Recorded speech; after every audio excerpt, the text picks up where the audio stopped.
Welcome everyone to today's webinar, 3D Printing and Restorative Dentistry, featuring BEGO's groundbreaking crown material, the VarseoSmile Crown Plus, hosted by Ackuretta in collaboration with BEGO and Dr. Christian Brenes. We are thrilled to be partnering with BEGO for material validations for our 3D printers, as BEGO is reliably developing the best and most innovative materials available for both temporary and permanent restorations.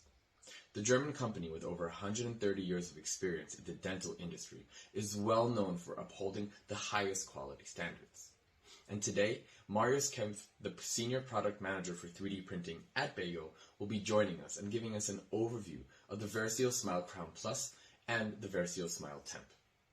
I would now like to introduce to you our main speaker today, Dr. Christian Brenes. Dr. Brenes is a prosthodontist who graduated from the University of North Carolina at Chapel Hill. Aside from his position as an associate professor at the Medical University of South Carolina, he is also the founder of the educational platform Digital Dentistry Education. And he is also a sought-after speaker on all matters dental. His main interests are the implementation of digital technologies in restorative dentistry, implant dentistry, and smile design. It's an honor for Ackuretta to have Dr. Brenes join us for this webinar today. He will be presenting several cases that he has worked on using the BEGO VarseoSmile Crown Plus resin along with the Ackuretta 3D printing workflow. First, Dr. Brenes will give us an introduction as to the benefits of 3D printing in restorative dentistry along real-life cases. After that, Dr. Brenes will go over the Ackuretta workflow with a special emphasis on the post-curing process. And for the grand finale, Dr. Brenes and Marius Kempf both will be available for a live Q&A session. So I will ask all of you to kindly use the questions tab below to write your questions, and we'll be answering them live.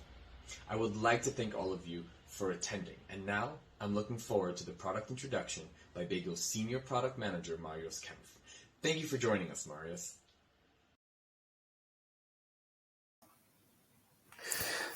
Yeah, thank you very much. Sorry. Thank you very much for inviting me. Thanks, Ackuretta, and welcome to today's presentation. I'm really happy to get the opportunity to present our restorative resins. And yeah, what I have for you today is a little intro on the VarseoSmile Crown Plus, but what BEGO has also in its range of products is a VarseoSmile Temp. Would you please switch to the next slide? Oh, I can do it myself. Now you can see on the right-hand side, VarseoSmile Temp. This is our tooth-colored resin for temporary restorations. It's got a broad range of indications that are available with this material, and thus is really versatile. So from single tooth restorations up to 7-unit bridges, everything is possible with these materials. Its usage time is limited to 12 months since it's temporary. It's very aesthetic, and it's available in 3 colors. However, today our focus is on the VarseoSmile Crown Plus, which you can see on the left-hand side, and the following slides are focusing on this material. I have just one little teaser on this slide as well coming up, and already having been, okay, sounds good. already having been listed in the US is VarseoSmile Teeth, our new resin for 3D printing of denture teeth. We're still, we have still ongoing registration in the EU. Expect to have it available here by the end of the year. But as mentioned before, already available in the US, and it's also going to be validated on the Ackuretta printers. Yeah, but as mentioned before, today it's VarseoSmile Crown Plus, or multi-talent. We like to call it definitive fast aesthetic. Definitive because it's world's first resin for permanent single tooth restoration. It's fast because of its really fast digital workflow, which Dr. Brenes is going to refer to, and it's very aesthetic. I have a few pictures trying to prove the aesthetics of the material. And now let's first get into some technical detail of the material on the next slide. just to highlight a few of the features of the material. VarseoSmile Crown Plus is available in 7 Vida shades and can be characterized and individualized with usually available stains and veneering composites. I also like to highlight the very low water absorption and water solubility, which features the longevity of the material and the really low tendency to color deviations and things like that. In the processing section, I like to highlight the physical stability of the resin. So it's possible to store the resin several weeks in the resin tank, and it's not necessary to mix it up. It's very stable, which reduces the risk of printing errors due to sedimentation of the resin. Stability, we got sorry, we got a range of single tooth indications covered by VarseoSmile Crown Plus. So what you can print are single tooth crowns, inlays, onlays, veneers, but also crowns on abutments and veneer shells, tabletops, and partial crowns. Stability is more or less in the range of composites. We don't see this as a negative point. We see this in regards of antigonous friendliness and good damping function, for example. Then let's have a closer look at the aesthetics of the material. Switch slide. Shown here in the large picture, the 7 Vida shades. So we find when comparing to other materials in the market that our material is really good in regards of resampling the color Vida shade. So it's really in the system. And as a little surprise for today, we just managed to internally release and make available a new shade, the new BEGO bleach shade of the material. So everyone who wants bright white teeth has now the opportunity to get VarseoSmile Crown Plus in the new bleach shade. But the aesthetics of the material aren't only about the color. It's also about the very good ratio of translucency and opacity. You can see here in the picture. And also the close to natural tooth fluorescence of the material shown on the next slide. Yes, there you have crown VarseoSmile Crown Plus and the natural tooth, and you can see that the fluorescent color is very close to each other. Even more interesting for some markets is the visibility on radiographs, which you can see here. In the yellow boxes are crowns made from VarseoSmile Crown Plus, clearly visible. And you have, in comparison, in the left picture on the bridge construction, there's ceramic veneering, and in the right picture, the crown next, so the front tooth crown next to the VarseoSmile crown is also a ceramic crown, and you see that there's nearly no difference in the visibility on radiographs.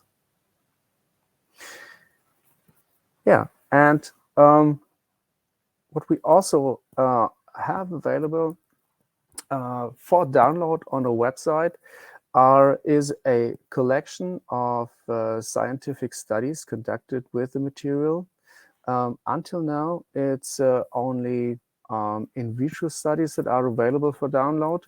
And we have 3 sections featured here. We have conducted studies on the stability, the long-term stability of the material, including a fracture load study after 10 years of artificial aging. So conducted a chewing simulation, simulating 10 years of chewing. And also have studies in this brochure regarding biocompatibility and the compatibility with stains and veneering composites and adhesives. Yeah, please, if you like to have this brochure, check into BEGO website. And if you like to get in touch with BEGO, please check out the link that's going to be shown on the upper side of the window just in a few seconds. Thank you so far. And yeah, I'd say now have fun with the presentation of Dr. Brenes. Thank you, and see you later during the Q&A.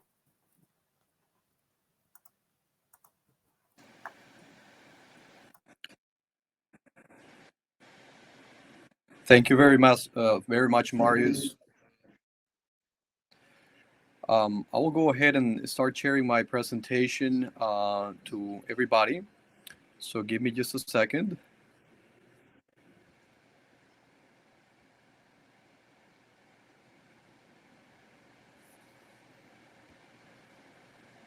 Okay.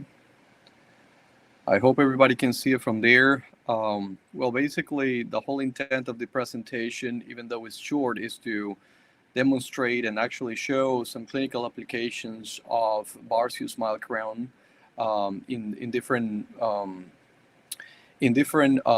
kind of treatments.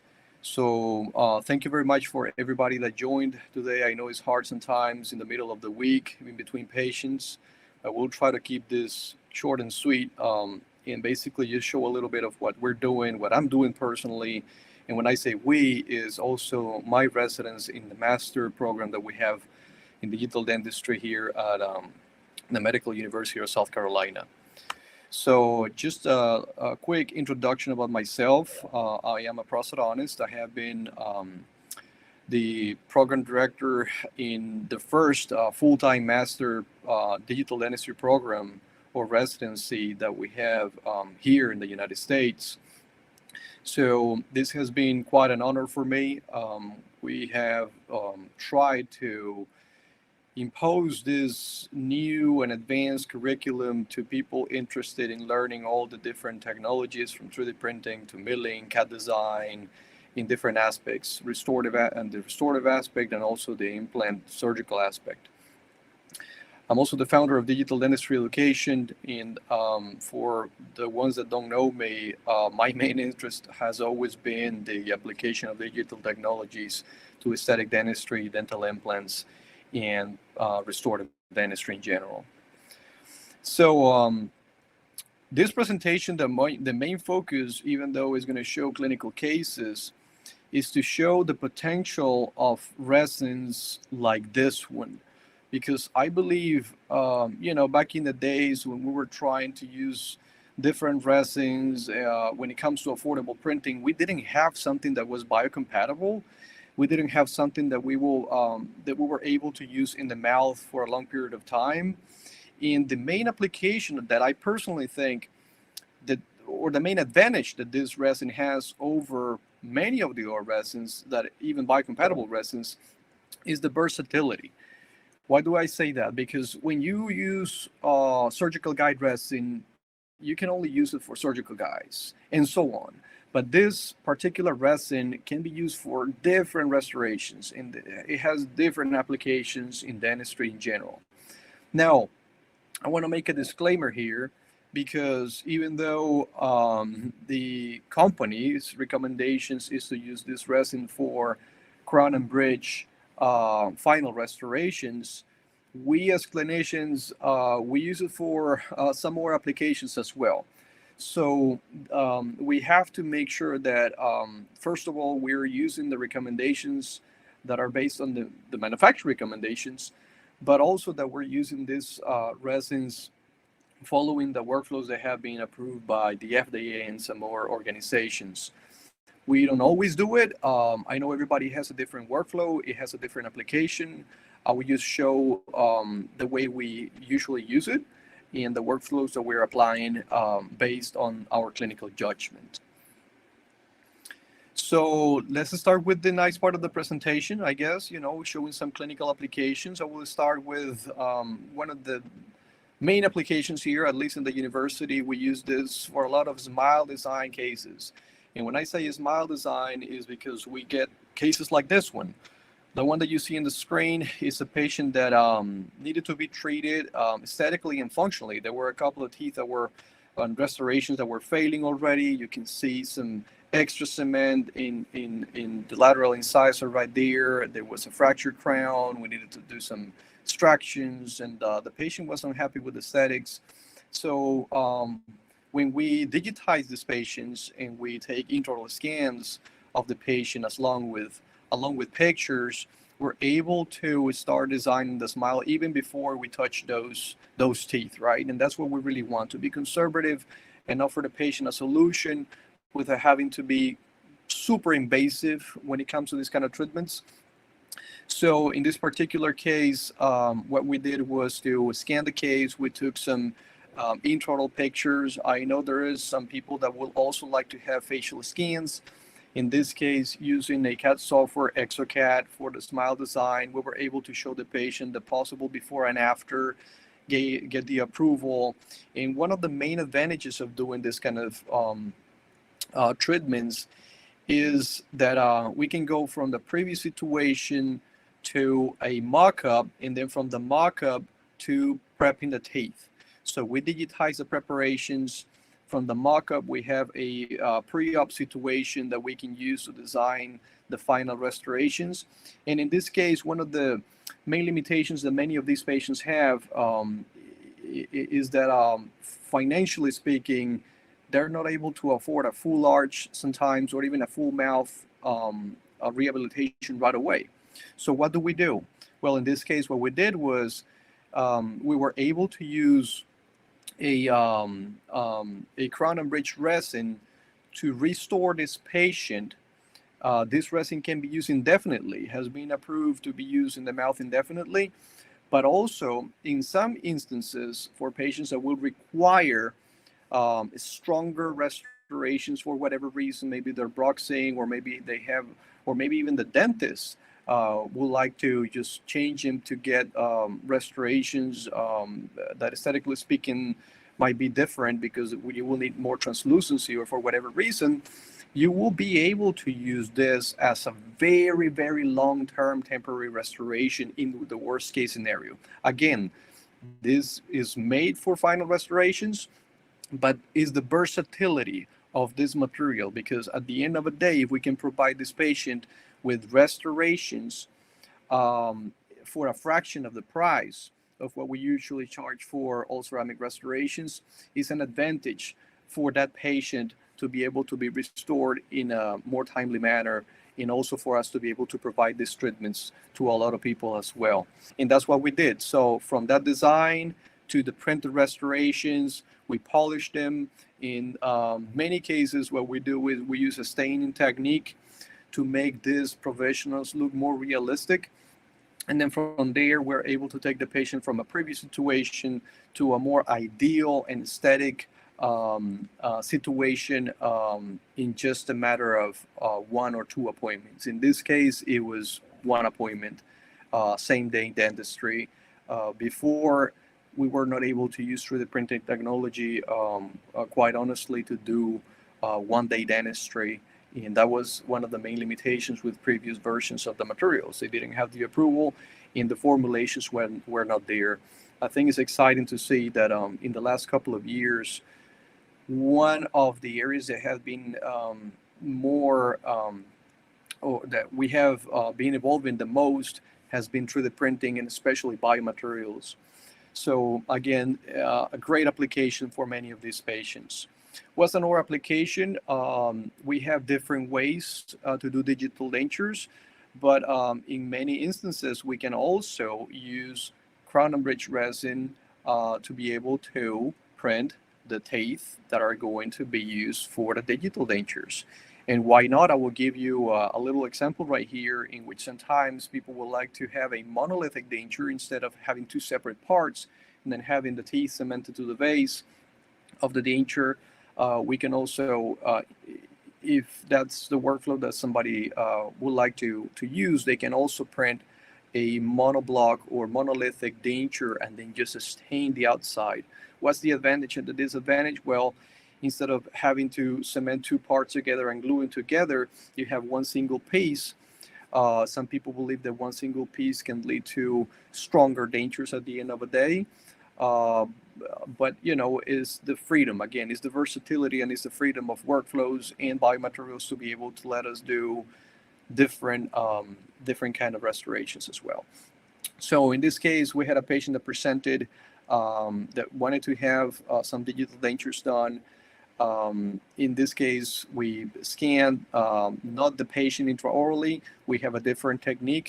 In order to try to do selective pressure techniques, we take a final impression. We still have to do this final impressions manually in order to capture all the movements and insertions of the freedoms in a way that we can actually have a more accurate model. So we end up digitizing the final impression and do a virtual pour-up of that impression. Instead of having to do a physical pour-up, we can do a virtual pour-up. We end up with these models like the ones that you see on the screen, which are not real models, that were a scan is, again, the scan of the impressions. In those scans, we can use to start designing our digital dentures. So we go from the CAD design to the 3D printed restoration that we can stain on the facial side and also on the palatal side to offer this patient a digital denture solution in a a more efficient and a more affordable workflow, if you will. So that's a great application. You can see this intraorally now. This was the denture that we delivered for the patient. And that's a great application. Again, it can only be used. It can also be used for interim dentures as well for final dentures. Now, when it comes to implant applications, there is a very interesting application as well of this resin. So one of the things that we do often is that after we place implants, we will like to start contouring our soft tissues in a way that it will lead our soft tissue to heal in a way that we can, proceed with the final restoration after the implant is completely healed. In most cases, when it comes to implant dentistry, we place implants, and then after the implant is placed, the gingiva covers the implant, and then we have to do a second stage surgery. We will use a cylindrical healing abutment to start creating the contour of the restoration of the emergence profile, the future restoration. And then by doing that, we start creating trauma to the tissues. In many, many cases, what we want to do, especially when it comes down to doing immediate placement and immediate provisionals, is to try to keep that soft tissue in the same position and in the same way it was before when the tooth was in the mouth. So this is a article that I published with Dr. Wally René several years ago, back in 2018, where we described two different techniques. Anybody that is interested in this article is open source, and I will be more than willing to share the article with anybody. But the whole purpose of that article was to describe two different techniques to do custom healing provisionals, or even custom provisionals that can be delivered the day of the surgery and that you will be able to have ready before you actually start the surgery. So it's extremely beneficial to have these restorations ready before and not having to scan the patient after the implant is placed and then wait until the restoration is either printed or milled to be able to deliver a restoration right away. So how, at least one of the techniques, this is how it works. So you will have a patient that is coming to get teeth replaced. You will be able to plan your surgery. In this case, of course, we did guided surgery. So we're replacing the first molars on each side. And so for each one of the patients that we treat here, we always start with a wax up. So based on that wax up, what we can do is, based on the wax up and based on the implant position, we can subtract the abutment from that restoration, and you're going to end up with a restoration that has basically a little hole in the middle, like what you see on the middle of the screen. So when you have that restoration, you can also slice it digitally or manually, but digitally is usually the best way. And then you can create a custom healing abutment. So you have the choice of getting the patient a custom provisional or a custom healing abutment, depending on what you're trying to achieve. And then from there, what you have to do is basically place the implant, guide it, have your temporary cylinder ready, and you will be able to pick up this restoration in the mouth the day of the surgery. You can see how the restoration is printed right there. In this case, we planned for 2 healing abutments, 1 on each side. And then from here, we're able to pick it up in the mouth. This is how it looks. One of the main advantages, again, versatility is, I think, the clue word right here, because when it comes to versatility, these resins and these biomaterials, they like composite, and they bond to composite in a very, very predictable way. So if you have to repair one of these restorations for whatever reason, you have the versatility of using composite resin and being able to repair this in just a fraction of the time, and not having to sometimes go ahead and start from scratch with a new provisional, even though you can. Nowadays, with the technologies that we have, the argument is if you will be able to repair it, or if you're going to be able to print it in the same amount of time. And I think the technology is already there. What it takes for us to print a crown, especially, for example, when you use the Ackuretta Sol printer, it takes just a few minutes, sometimes 2 minutes, 1 minute. So the argument is, okay, should I just repair it or should I just print a new one? Which is kind of funny, because that technology has led us to that. So this is the day of the surgery. As a matter of fact, as you can see, we open the flap, then we place the implant. After the implant is placed, we will have the restoration ready, and we will pick it up with composite the day of the surgery, and we will let the patient wear that custom healing abutment for the period of time that the clinician thinks is appropriate for the healing process. In this case, it was 3 months, and then 3 months later, the patient will come back with this situation right here. The emergence profile of those final restorations is basically created already. So the only thing we have to do as far as the digital workflow is to scan the soft tissue, use a scan body, or just take a regular impression if you still do that, and then get the patient restored. So it's a more predictable and more efficient workflow in a way that we don't have to do a second stage. We don't have to start working around the tissues to create ideal emergence profiles. And obviously, at the end of the day, this benefits the patient, which is the most important thing. One of my favorite topics, and this is one of the things that we actually do the most here at the university, is full arch applications and full arch provisionals. So the question is, okay, and this is a question that I get all the time. I think every single day there is somebody that asks that question, well, how predictable it is. Obviously, this has to come with a really good case selection.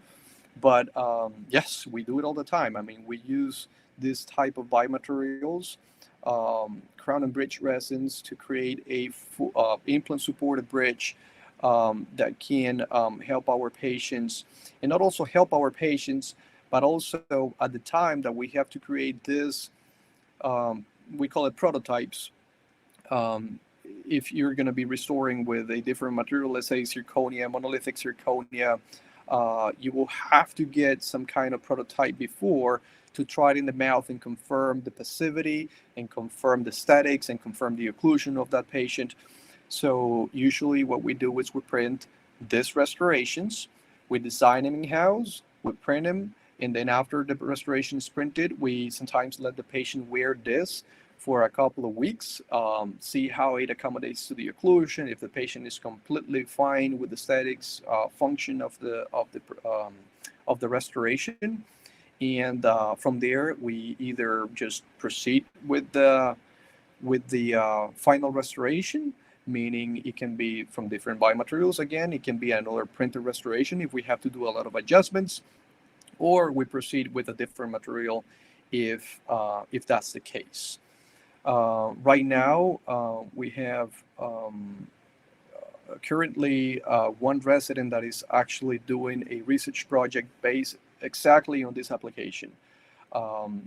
Basically, what we're doing is measuring patient satisfaction and also trying to report any possible complications that can arise from 3D printed restorations, to have clinical data that can help us know exactly what are the most predictable applications of implant 3D printed prosthesis.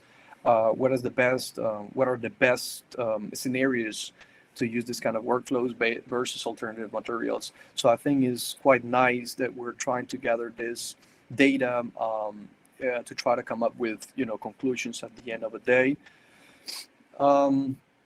These are just examples of what we do on a day-to-day basis.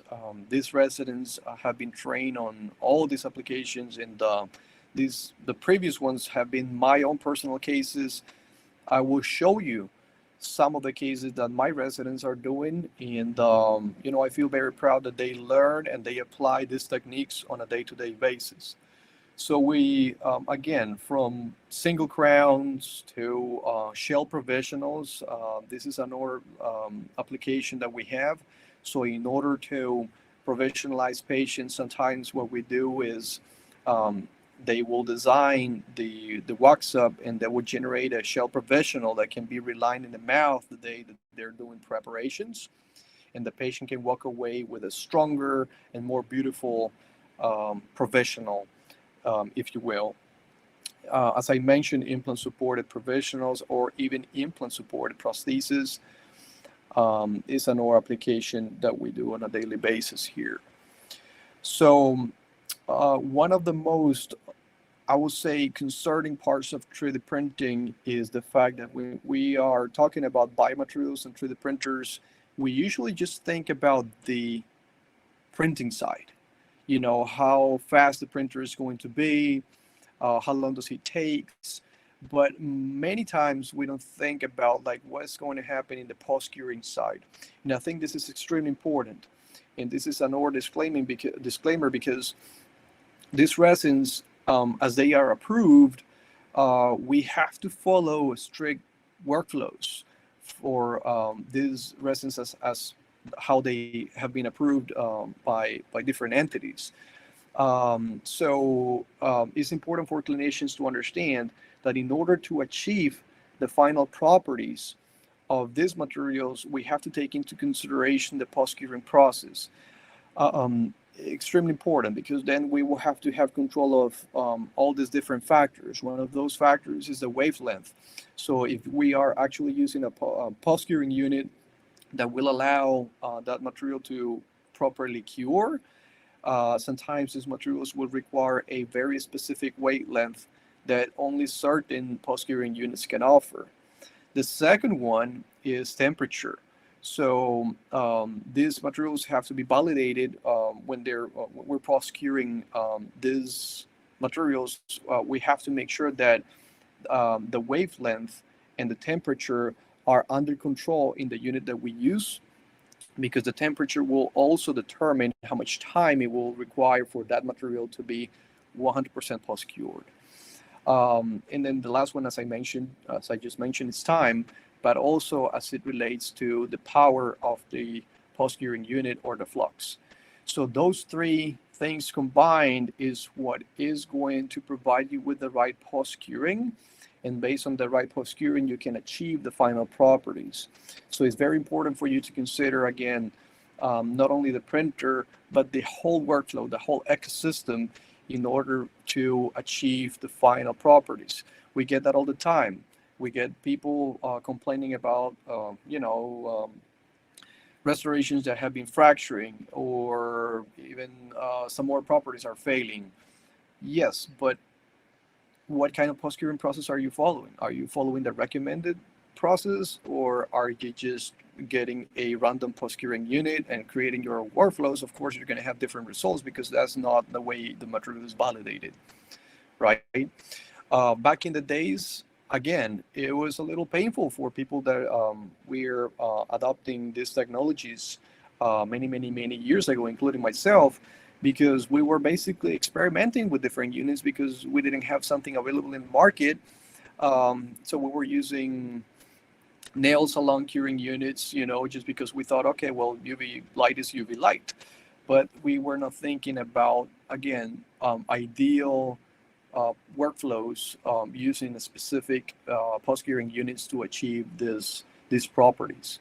So I wanted to emphasize the importance of this in order for people to make sure that they get the best results out of the materials and the best results out of their workflows as well. Here are a couple of examples of, again, my own residents. This is KP. We call him KP, one of my second-year residents. In this case, he usually designs and prints his own professionals. In this case, you can see in the screen how they did guided surgery, and they're able to use crown and bridge resin to professionalize this case and do immediate loading. So this was an immediate loading case of the upper arch. Here's another example, as I was saying. Many patients that we see here are patients that would require a full arch or a full mouth rehab. So from the wax-up standpoint, we're able to prep the teeth, generate shell professionals, reline in the mouth, and you can see the before and after. So the patient comes here with teeth that are completely worn down to professionals that are very decent and that will start creating this, we call it a template for the future restorations.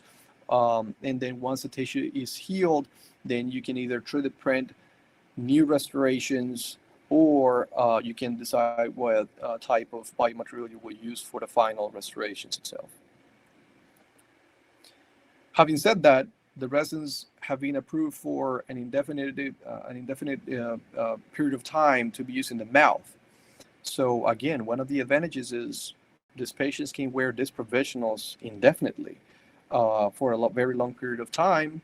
If it works for them, then why not reducing the cost of the treatment, and why not helping these patients achieving their dental treatments and for us to be able to provide a great quality product for them. Again, smile design, full mouth wax up, the before and after, another case in which they did prep the teeth, and then also we did crown lengthening in this case, and also provided this patient with a 3D printed professional.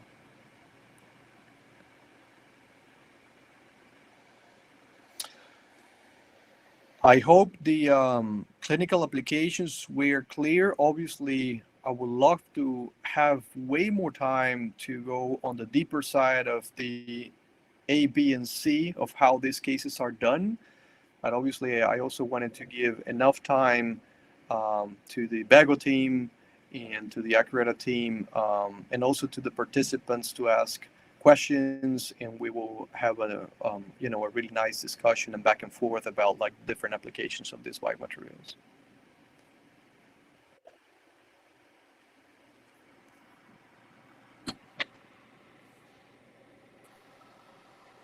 By the way, just before I finish the presentation, I would love to share information about the program in case any of the young dentists out there that are really curious about these applications.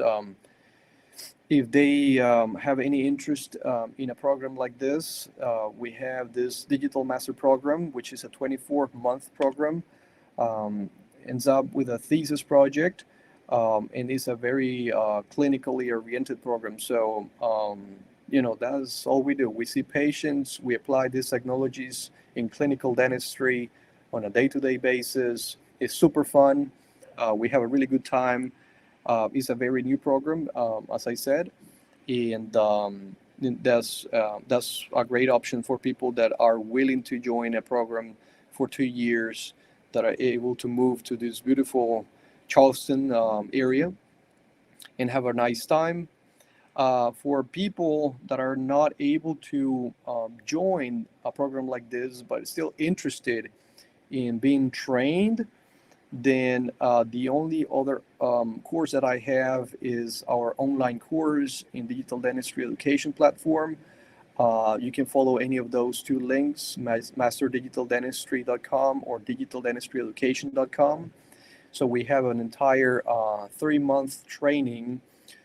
So we meet on a weekly basis, and we train dentists and dental technicians on scanning, milling, 3D printing technologies, smile design, guided surgery. We have 5 modules in total, and we provide them with all the material needed for them to be able to take their practice hopefully to the next level and start being more efficient and more predictable by using these applications in their daily practice.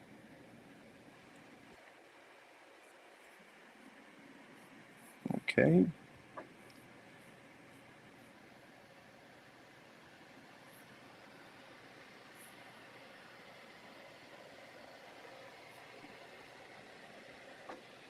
All right.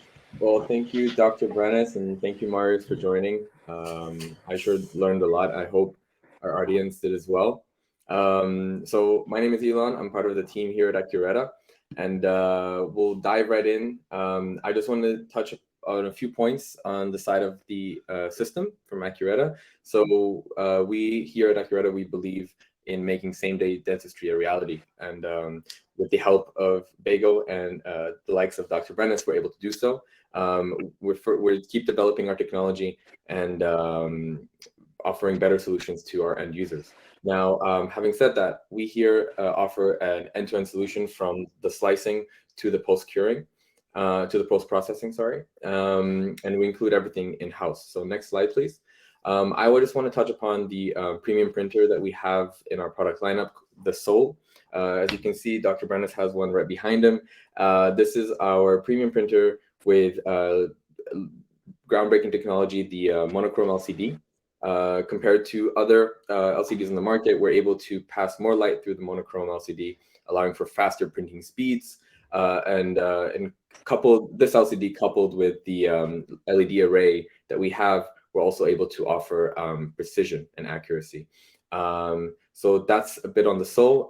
I would also like to touch on, for the next slide, please, a bit of the Ackuretta experience. So once becoming a loyal member of the family, you have the access to Alpha 3D, our slicing software, easy and simple to use, very intuitive. In addition to that, we also have customer support and success, tutorials, educational things, for example, this webinar being one of them, and also multilingual. So we have a very diverse staff.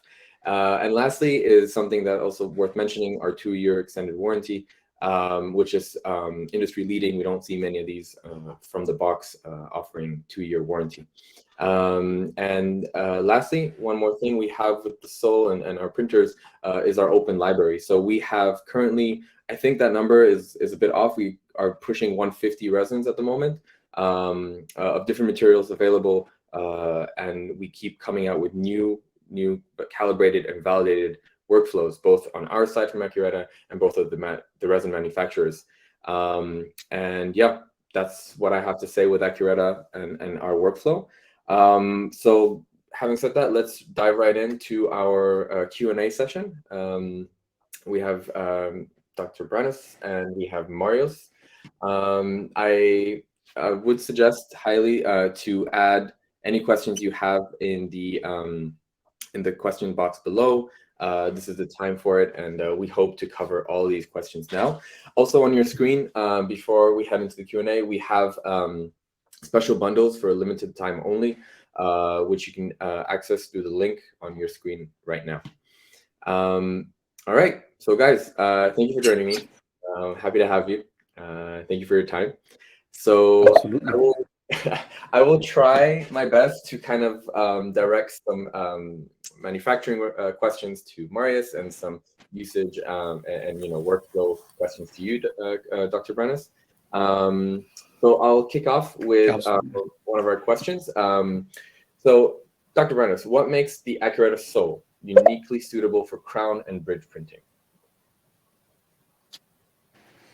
Ackuretta, quite honestly, for the people that know me, digital dentistry, have always been a big proponent of open architecture workflows. Basically, what I try to do as a prosthodontist is try to bring all the best players into my workflows, into my practice. And I don't want to stick to one single workflow that is dictated by just one single company. Because I believe, when you get the best players, you get the best results kind of thing.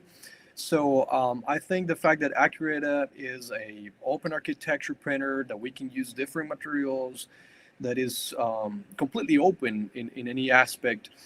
And also the fact, especially with the sole, because I also have the free shape here, and the jump from the free shape to the sole, at least for me, it's still, free shape is still great, but sole, man, is kicking. So is extremely fast. I was very impressed with the speed itself, and it's also is very user friendly. So I think is if I was to buy a printer, those are some of the main aspects that I will consider for something like a 3D printer. All right, great. Thank you for your answer. Next question, I'll point to you, Marius. This came from Dr. Aditya Acharya. How are long-term studies done? Okay, so the studies we've published right now in the brochure I've mentioned before, those are in vitro studies only because they were conducted prior to launching the material to the market. So, for example, as I mentioned, there's has been conducted a flexure load study, and also with crowns on abutments, flexure load studies have been conducted. Both of those, followed as such that we had a group of specimens that were fractured initially, so without artificial aging, and another group after artificial aging, and then we compared the values and, of course, compared it with our acceptance criteria. So this is just an example. You can read it. In detail in the brochure. And what we're also doing, which was obviously not possible to accomplish until today because the material hasn't been on the market long enough, are in vivo studies, long-term in vivo studies. There are several studies up and running, but we don't have results from them yet. And these studies are crowns on tooth stump, crowns on abutments, and with several phases where the patients are checked and the crowns are checked, and this is what we're doing in regards of studies right now.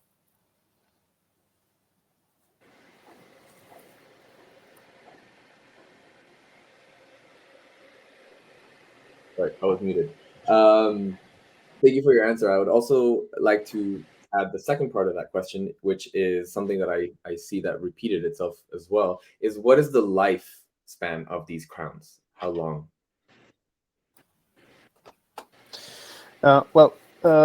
Lifespan is supposed to be indefinite. So that's what the material is supposed to, and what it's at the notified bodies and the FDA is approved to. Well, what we don't have yet, as mentioned before, the material is available on the market for roughly 2 years now, is real life data. And this is what we're working on to really prove that the longevity of the material is really like what it's meant for. All right. So we just need a bit more time to get more more accurate results. All right. So next, I have a question for you, Dr. Brenes. What's the recommended layer thickness for a crown printed using the BEGO VarseoSmile Crown Plus on the Ackuretta sole? It's very subjective. I mean, we can go as deep as we want with that topic, but basically, for what we have seen, in between 50 microns and 100 microns is more than enough for a crown. What you have to consider is, especially when you're working with layer thickness, is the thinner the layer, the more time it's going to take to print, right? So it just depends on, okay, are you trying to deliver this crown as fast as possible, or do you have a little bit more time to possibly bring it down to having a possibly more accurate result? And I say possibly because it's there's so many different factors that we have to consider. Like if your preparation is good, I don't think there is going to be any clinically significant difference. But if you are dealing with a very difficult preparation, then maybe you will consider, bringing the layer thickness down just to try to achieve a slightly more accuracy. All right. Makes sense. Thank you. Next question would be for you, Marius. This comes in from Nicole Pena Union. She asked, how resistant is this material to fractures? Okay, in this case, I'd say it depends. What we've tested is the fracture load on an artificial tooth stump with the force direction right from the top onto the crown. And we found that the crown fractured at 1,936 Newton in average. So as I mentioned before, a group of specimens has been fractured and the average value was 1,936, so roughly 2,000 Newton. The interesting thing is there's no difference if it's a brand new crown or if it's a crown that has undergone 2.4 million chewing cycles. So after artificial aging, 2.4 million chewing cycles is supposed to equal 10 years of use time. And both fracture loads are around 2,000 Newton. We also did a fracture load test with the VarseoSmile Crown Plus crowns on abutments. The setting in this case was a little bit different. We had the crown on the abutment, and we didn't apply the force directly from the top, but from an angle of 30 degrees. And in this case, we reached an average of 390 Newton fracture load after artificial aging. In this case, it was a 5 years chewing simulation. And why is this value so low and acceptable anyway? This is because the most implants and abutments, are going to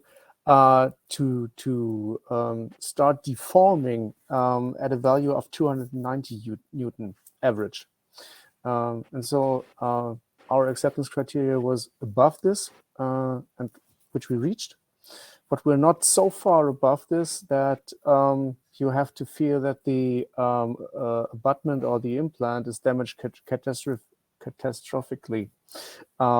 So because it's easier to reprint the crown than to re-implant an implant, I think. All right, great explanation. Thank you. Next, we have a question for you, Dr. Brenes. How fast can you print a crown or bridge on the sole printer?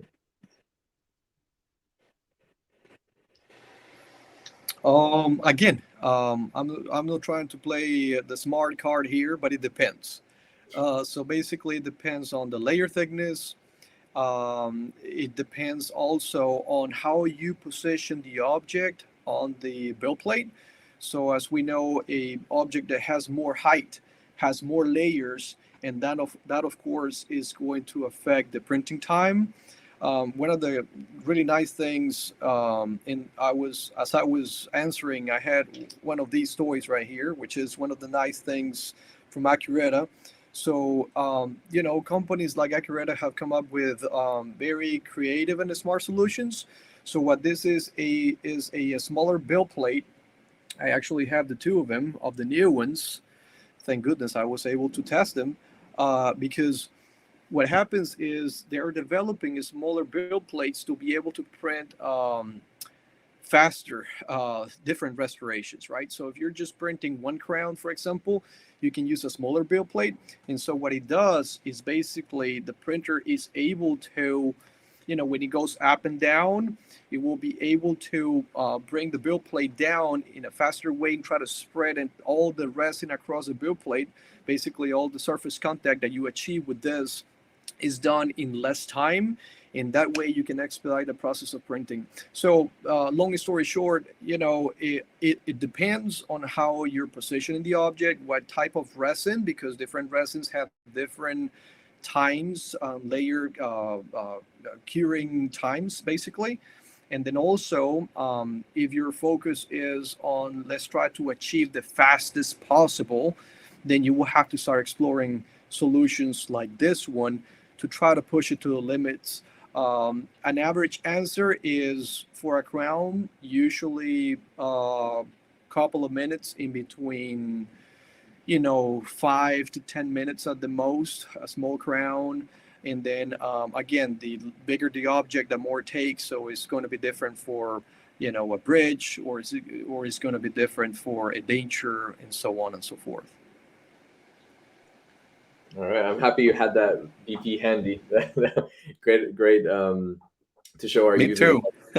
It's great to show that the technology that we've made. I'm happy that you're using it. But yeah, generally speaking, crowns can be printed with what you said, around 10-15 minutes. Chairside, this is dentic, clinic specific for those looking for speed. I'd also like to mention the medium build platforms with full arches and printed in less than 30 minutes. So really great technology there. And I'll move on. Marius, I have a question for you. Is it strong? Is it a strong material like zirconia? When you compare it with the VarseoSmile Crown Plus and zirconia, what are the main differences, or how strong is it? Yeah, that depends on the definition of strong. Well, if you just look at the figures, like the flexural strength, for example, or the elastic modulus, then of course the values of zirconia are significantly higher. So you could say based on these figures, zirconia is stronger, but in fact it's harder. So this is what I meant. It depends on how your definition of strong is. Both materials have are applicable for permanent restorations, and they just have a different performance in the mouth. While, for example, zirconia tends to abrase the antigonous tooth, VarseoSmile Crown Plus is not. While zirconia is very unflexible on an abutment or an implant, VarseoSmile Crown Plus is not. So it depends. It's a different material class, and thus hard to compare. All right. Thank you for that. Next, we have a question for Dr. Brenes. This comes in from Laura Socias. When using alcohol wash after printing, what percentage of alcohol concentration do you use? Based on manufacturer recommendations, it's usually between 91 and 95% isopropyl alcohol. That's the recommended. Okay. And of course, putting attention to like how often you have to change it, because as dentists, we usually just leave it, and then you leave it for months and months and months, and then all the alcohol starts getting contaminated. So of course the concentration is not the same, but it's a good practice to at least watch it and change it often. Okay. All right. Good. Next question we have for Marius. What is your process to prove that a printed crown is in fact biocompatible after curing? Okay, yeah, this is has to be proven for every medical device, and the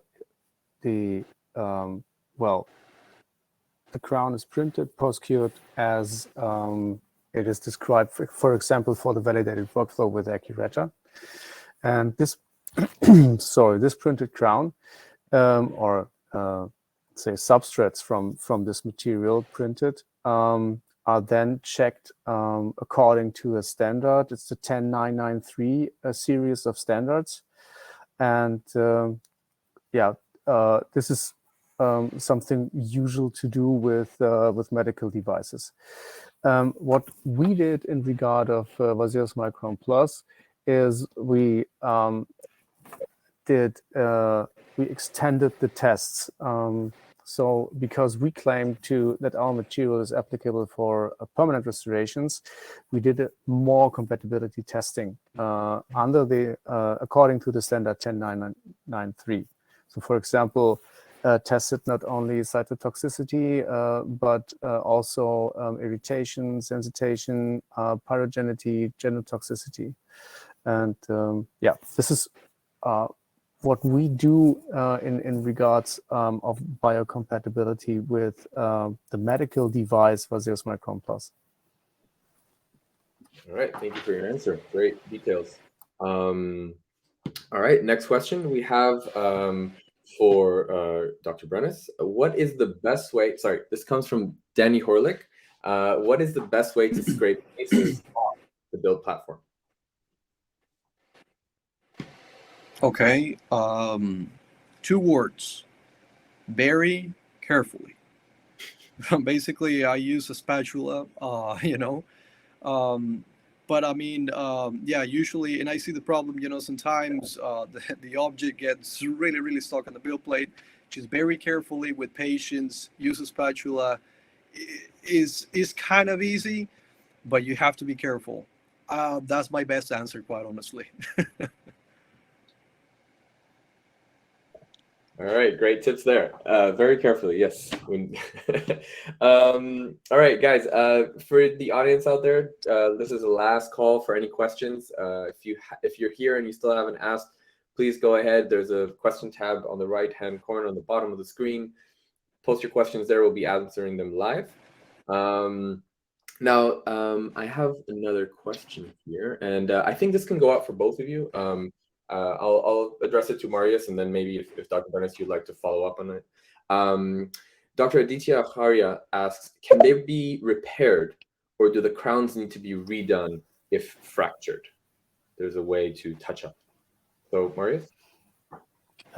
Yes, you can. You can repair it with the resin itself outside the patient's mouth. We've proven the stability of repaired crowns that have been repaired, and you can also repair them with commercially available veneering composites. What's Dr. Brenes? What do you think? Is this what you also see? I completely agree with you. I mean, we do that quite often. It's just a clinical.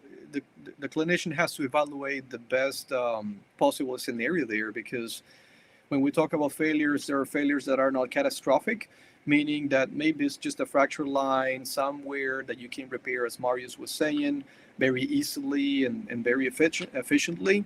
But then if you are dealing with something a little bit more catastrophic, well, remember, all these restorations were printed from a file.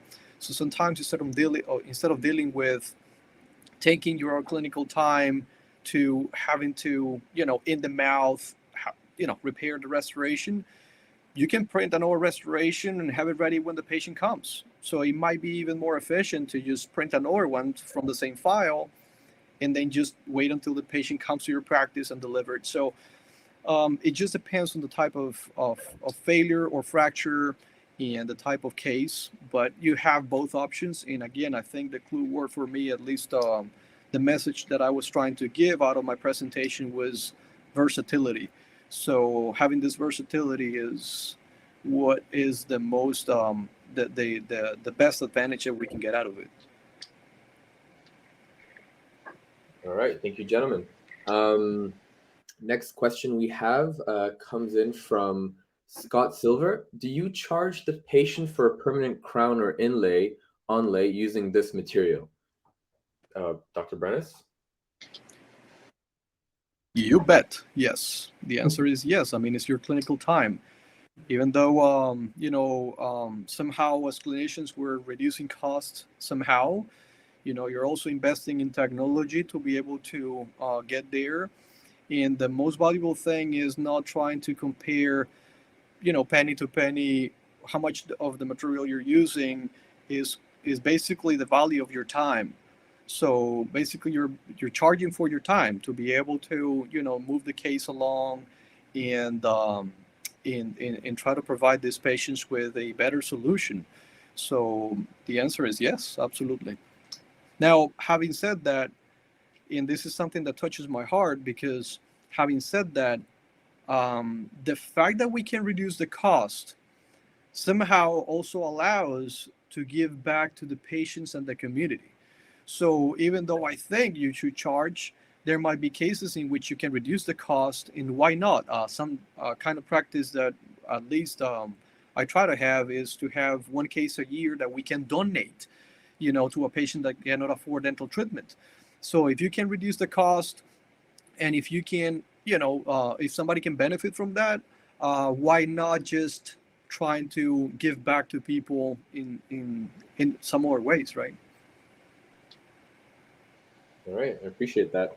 Thank you. Next question, and we'll just take a few more from the audience, and I think we can wrap this up. Marius, there's a question coming in from Chener Akrei. I'm sorry if I'm mispronouncing this. He asked, or she asked, what is the recommended stain for BEGO resin? Sorry, well, you can use any commercially available composite stain. But our experts here, our trainers, I think they prefer GC optic glaze. All right, thank you for that.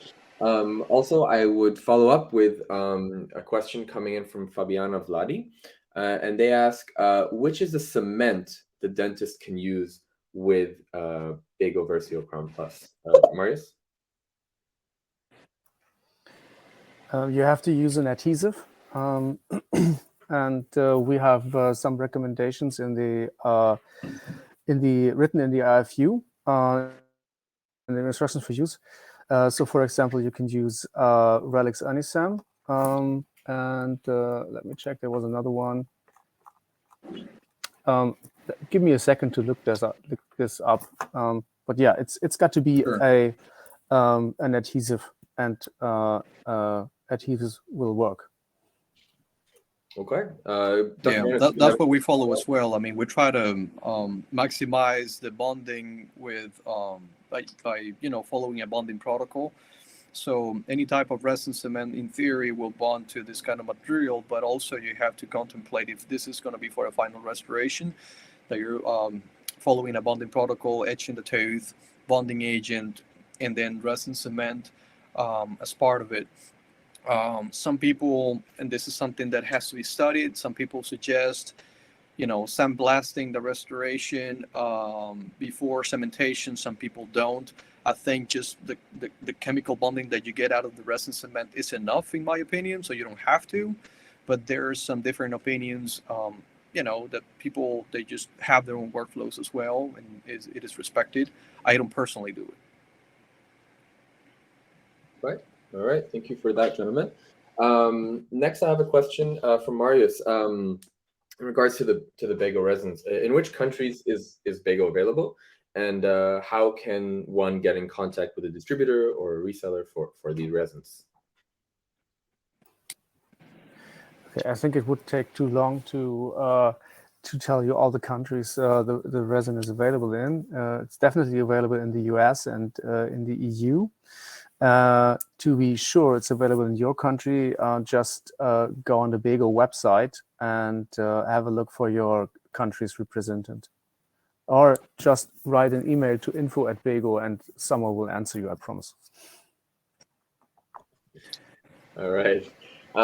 Thank you. Now, I think I'll take 2 more questions and we can wrap this up. So, Dr. Brenes, is any surface treatment necessary before bonding printed crowns or onlays?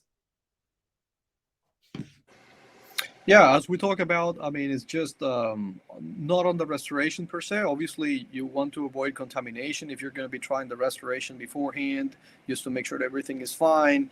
And then you're contaminating the restoration with saliva. Obviously, you have to, follow the cleaning recommendations and try to get rid of all the phosphates that can be on the restoration, so you get better bonding. But when it comes to the tooth, just the traditional bonding protocols, etching the tooth, selective etch technique, if you will, and then from there, what you do traditionally for some more materials like Emax or whatever you're using. So basically, just resin cement, and it will bond chemically to the material. So it should be more than enough. Okay. All right. We'll take one last question and we can wrap this up. So this question comes in from Yoon Kang, and I believe this is for you, Dr. Brenes. Can you reline the printed provisionals with available chairside materials such as bis acryl? Yes, absolutely. That's actually what we use because bis acryl is basically a resin-based material, so we'll chemically bond to the resin. It just depends on how much you have to reline, but yes, absolutely, it can be done. Okay, all right. Okay, gentlemen, thank you for your time. Do you guys have any finishing statements, last comments, last words before we wrap this up? Dr. Brenes first. You're putting me on the spot, Marius. No, I'm just kidding. Quite honestly, just from my personal point of view, I would like to thank you both, not only for the presentation, but also to your companies, because I believe what you guys do in terms of innovating and being creative and give us all these tools for us to be able to do what we love to do, which is dentistry and helping people, is a great thing. So I really appreciate that. I really appreciate all the support that has been given to our university, our residency, and myself personally. So I really appreciate that. You're welcome. Yeah, I also like to say thank you for the invitation and the opportunity to present BEGO and our materials here. And yeah, it was also for me really interesting to see Dr. Brenes' presentation and what he does with 3D printing and what opportunities are still in there. And I also had a quick view into the chat and saw the emojis and reactions in between, and yeah, I really appreciate the positive feedback that comes, and also the questions that yeah, for me surprisingly high quality questions and really many questions. So thanks for that. It was big fun for me. Thank you. Thank you, gentlemen, for participating. It was great fun for me as well. Always fun to have these webinars and learn new things. I'm sure our audience are more than impressed and interested in all this. And really, I'm sure that everyone has learned a lot. Now, I would like to just touch on a few things before wrapping this up. Ladies and gentlemen, if in the audience, as well as Dr. Brenes and Marius, if you guys want any new updates regarding webinars coming up in the near future, anything coming out from our product lineup and from Ackuretta, as well as future partnerships, we do have our Ackuretta user group on Facebook. I highly recommend joining and keeping tabs and keeping up to date on what Ackuretta has been doing. Having said that, I'd also like to bring up some of our bundles we have prepared for this webinar specifically. So we have 3 different bundles available. The first is with the Soul ecosystem, available now with the Soul printer, the curing oven, and the cleaning washing station. It also comes available with all three build platforms: the large, medium, and small. Yeah, here we go. This is the triple bundle. We have, as I mentioned, all 3 build platforms: the Cleanie, the Curie, as well as 2 resins from our modeling resin, our Curo Element. That's our first bundle. The second bundle we have is the next slide. Yes, the second bundle we have is the digital dentistry bundle with the Dentique. So this is our second printer that we have on offer. Comes as well with the post-processing kit, the Cleanie and the Curie, and 1 bottle of our Curo Element. And lastly, we have our Soul add-on kit. So for those users out there who already have our printers, this is for you and our latest developments, including a medium and a small build platform, a vat, as well as 1 Curo Element bottle. And this bundle, the last bundle, comes with free shipping. So get in there and place your orders. We have our online platforms. We have our link here on the screen. Be sure to get yours now. I think that's it, gentlemen. I have no more questions. I have no more bundles to offer. And I'd like to thank you so much for your time. Be sure, guys, in the audience to follow Dr. Brenes and BEGO for any new developments. And that's it. It's a wrap. Thank you so much. Thank you. Have a good day. Thank you. You too, gentlemen. See you.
you.